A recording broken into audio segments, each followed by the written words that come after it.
আমার প্রিয় বাচ্চারা, ইতিহাস দেশের হোক বা বিদেশের, সেটাই সম্পত্তি হয় যার গোড়ায় আমাদের অস্তিত্ব লুকিয়ে আছে, আমাদের আজ লুকিয়ে আছে।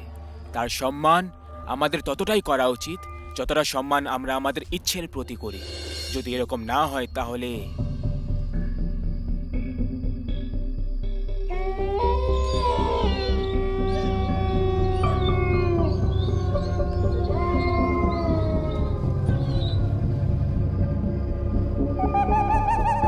ভাই, জানি না কেন আমার মনে হচ্ছে যে আমাদের এই কেল্লায় যাওয়া উচিত না, খারাপ কিছু হয়ে যাবে। আরে ওই ভিতু, তুইও তো 3 পত্তি খেলার সময় শর্ত লাগিয়েছিলি যে তুই জিতলে আমাদের দুজনকে মাঝ রাতেই কেল্লায় মদ খাওয়াবি। এখন জিতে গেছিস তো পার্টি দিতে তোর ফেটে যাচ্ছে। আরে ভাই, পার্টি দিতে মানা করছি না আমি, এই কেল্লায় যেতে মানা করছি। আমার কথা শোন, আমরা এই গাড়িতে বসে খেয়ে নি। শোন, যদি তোর এতটাই ভয় লাগছে তাহলে তুই এখানেই দাঁড়িয়ে থাক, না হলে বাড়ি ফিরে যা।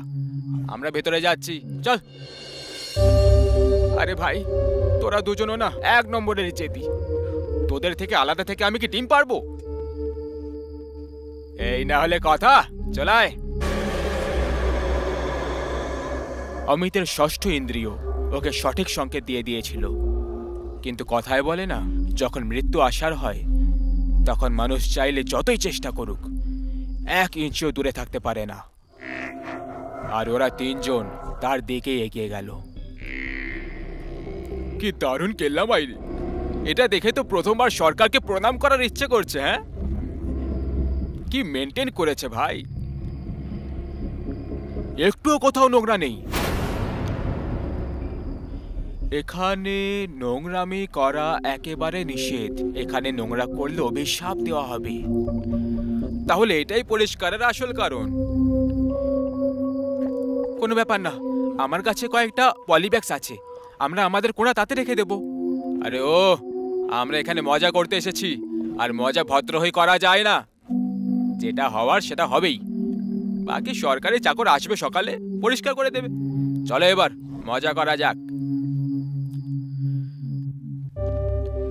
জীবনে একটা কথা কখনো ভুলবে না বাচ্চারা, যদি তুমি দেশকে স্বচ্ছ রাখতে চাও তাহলে তাতে শুধু সরকারেরই নয়, বরং দেশের প্রত্যেকটা নাগরিকের ভাগিদারি থাকে।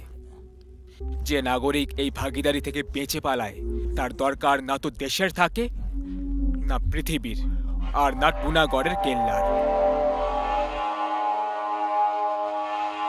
চিয়ার্স! হ্যাঁ রে ঢ্যামনা, চল এবার তুই ফেল তোর বোতল। না ভাই, তোরা দেখলে না বোর্ডে কি লেখা আছে? এখানে নোংরা ফেলা একেবারে নিষেধ। আমরা নোংরা ফেলবো না। আরে ভিতু একেবারে ভয় পায় কি এসে ধরে না ফেলে। ভিতু, এই আমি ভিতু নয় বুঝলি, কিন্তু ওই বোর্ড। আরে ঠিক আছে, এখন বোঝাতে হবে না, তুই ভিতু এটাই সত্যি। আমি ভিতু নই। তোরা দুজন বোতল ছুঁড়েছিলি তো, এই দেখ এবার আমি কি করি। আমি এইসব করতে পারি। এই দেখ, আরো দেখ, এইটা দেখ। ও অহংকারী মানুষ, তুই আর তোর বন্ধুরা মিলে এই কেল্লার নিয়মটাকে ভঙ্গ করেছিস। এখানে প্রত্যেক জায়গায় লেখা আছে যেখানে নোংরা ফেলা নিষেধ, তাহলে কেন করলি? এটা কি হচ্ছে ভাই? আর এই মূর্তি কথা কি করে বলছে? আর এটা চলছে কি করে? আরে আমি তো কিছুই বুঝতে পারছি না। কিন্তু আমি সব কিছু বুঝতে পেরে গেছি। টুনাগড়ের কেল্লায় নোংরা ফেলার জন্য তোমাদের সবাইকে মৃত্যুর শাস্তি শোনানো হচ্ছে।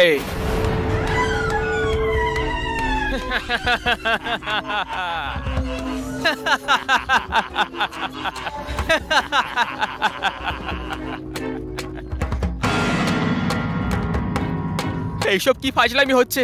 তোরা দুজন মিলে এইসব করেছিস আমাকে ভয় দেখানোর জন্য। কেউ কিচ্ছু করেনি মূর্খ অহংকারী মানুষ।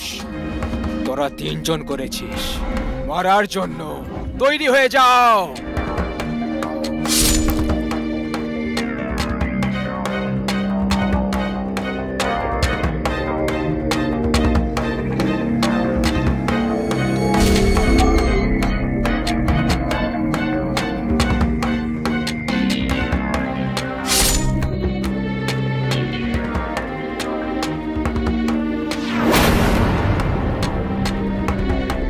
না না, আমাকে মৃত্যুর দণ্ড দিও না।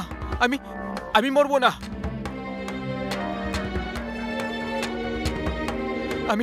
আমি পরিষ্কার করে দিয়েছি, সব পরিষ্কার করে দিয়েছি। না, এটা হতে পারে না।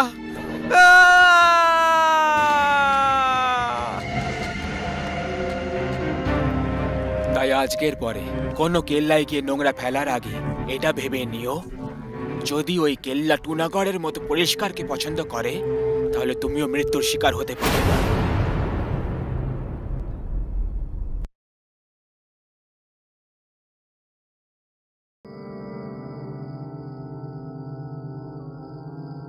কালো অন্ধকার রাতে জঙ্গলের এক জনশূন্য রাস্তায় যদি আপনি অজানা কাউকে দেখতে পান তখন তাকে কখনো লিফট দেওয়ার ভুল করবেন না।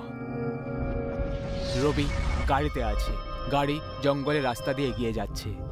মাঝ রাতের সময় তখনই একটা মেয়ে ওকে গাড়ি থামানোর ইশারা করে। রবি ওই মেয়েটাকে দেখে, তারপর গাড়িটাকে থামিয়ে দেয়। গাড়ি মেয়েটার কাছে এসে থেমে যায় আর রবি তাকে জিজ্ঞেস করে, এক্সকিউজ মি, আপনি এই সময় এই জনশূন্য রাস্তায়?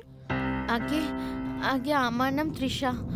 আমার বাড়ির লোকেরা জোর করে আমার বিয়ে এমন এক ছেলের সঙ্গে করাতে চাইছে যাকে আমি এখনো জানিও না। আর এদিকে আমি অন্য কাউকে ভালোবাসি আর তার সঙ্গে বিয়ে করতে চাই। সেই জন্যই আমি বাড়ি থেকে পালিয়ে এসেছি।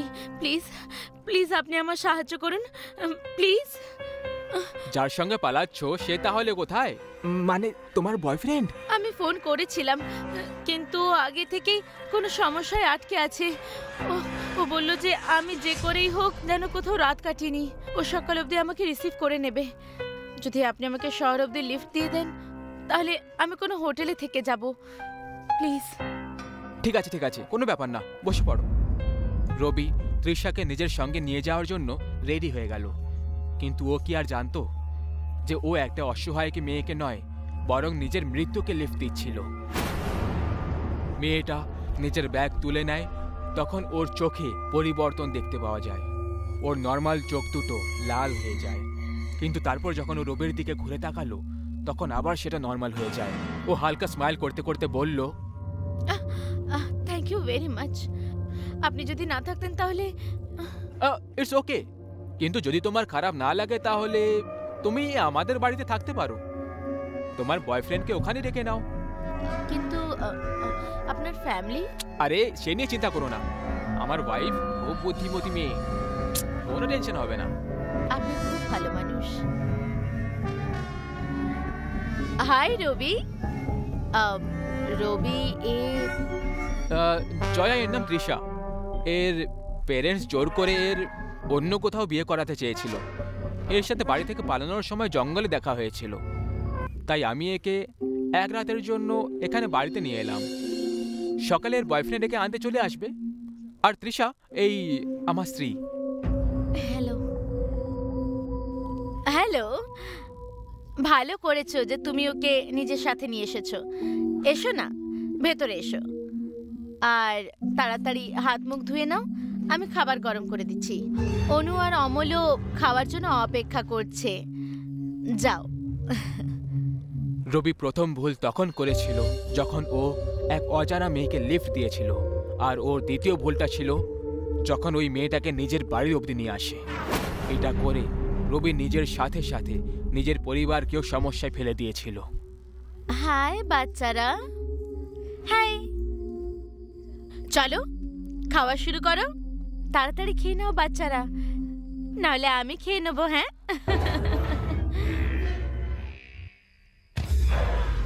মা, ওই আন্টিটা ভালো নয়। কেন, কি হয়েছে? মা, ওই আন্টিটা না একটা ডাইনি। অনু, অমল এরকম কথা বলে না, উনি আমাদের অতিথি, তাই না? না মা, দিদি ঠিক বলছে, ও চোখ। শোনো, এবার অনেক হয়েছে, শুয়ে পড়ো। ওফো, এই লাইটটাকেও এক্ষুনি যাওয়ার ছিল। বাইরে তো সবার বাড়িতেই লাইট আছে, শুধু আমাদের এখানেই লাইট নেই। মনে হয় ফিউজ ঢিলা হয়ে গেছে, আমি একটু দেখে আসছি। রবি যাওয়ার জন্য উঠতে লাগলো, আর তখনই মৃত্যুর খেলা শুরু হয়ে যায়।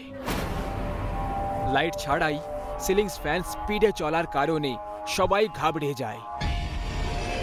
রবি, একটু দেখো তো এই পাখাটা লাইট ছাড়াই কিভাবে চলছে। আমি তো কিছু বুঝতেই পারছি না, কি হচ্ছে এই সব।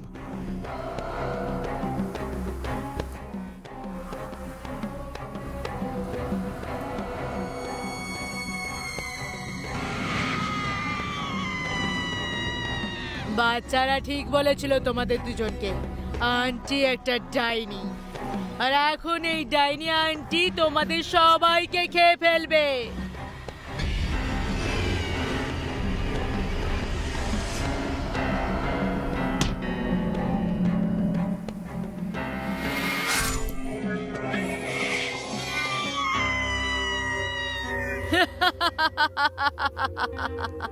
লোকেদের সাহায্য করা খুব ভালো কথা, কিন্তু অজানা যাকে তাকে অতিথি বানিয়ে ঘরে কখনো আনা উচিত নয়, কারণ যে কেউ যখন খুশি খুনি অতিথি হয়ে আপনার পরিবারকে শেষ করে দিতে পারে।